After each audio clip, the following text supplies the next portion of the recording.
என்னடா கிணத்த எட்டி பார்த்துக்கிட்டு இருக்காங்க அப்படின்னு பார்த்தா உள்ள ஒரு பூனை கிடக்குனே உளுந்து 3 நாள் ஆகுது. அந்த பூனை கத்திக்கிட்டு இருக்கு. ஐயோ பாவம்னே அதை மேலே தூக்கி விடணும் அப்படின்னாங்க. எதுக்குடா தீயணைப்பு ஃபோன் பண்ணால் தான் உடனே வந்து தூக்கி விட்ருவாங்க அப்படின்னு பார்த்தா என்னென்ன நம்மளே தூக்கும்னே ஒன்றும் பிரச்சனை இல்லை அப்படின்னு சொல்லிட்டு ஒரு கட் அவுட் கம்பியெல்லாம் கட்டி வலையை கட்டி பூனை இருக்க இடத்த தூக்கி கீழே விட்டாங்க.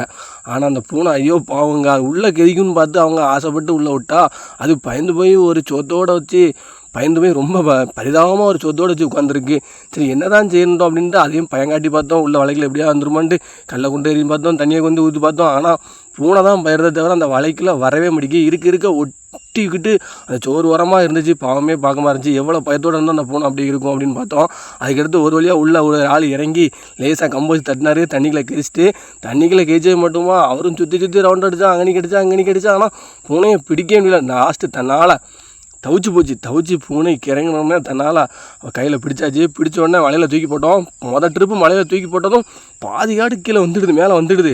அப்படியே மேலே வந்தோடனே ஆளை சுற்றி பார்த்தோன்னே மிரண்டு மறுபடியும் கிணத்துக்குள்ளே விழுந்துடுது.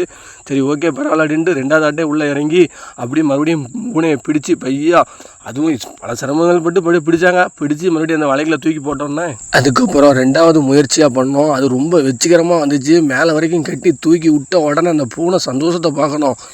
அந்த விட்டதான் தோசம் கீழே கிழிச்சு ஒரே ஓட்டமாக ஓடி போச்சு. சரி ஓகே ஒரு வழியாக பூனையை காப்பாற்றியாச்சு. கீழே இருக்கவன் என்னடா ஆனா அப்படின்னு சொல்லிட்டு கீழே இருக்க பார்த்தா அவன் விறுவிறுன்னு மேலே ஏறி வந்துட்டான்.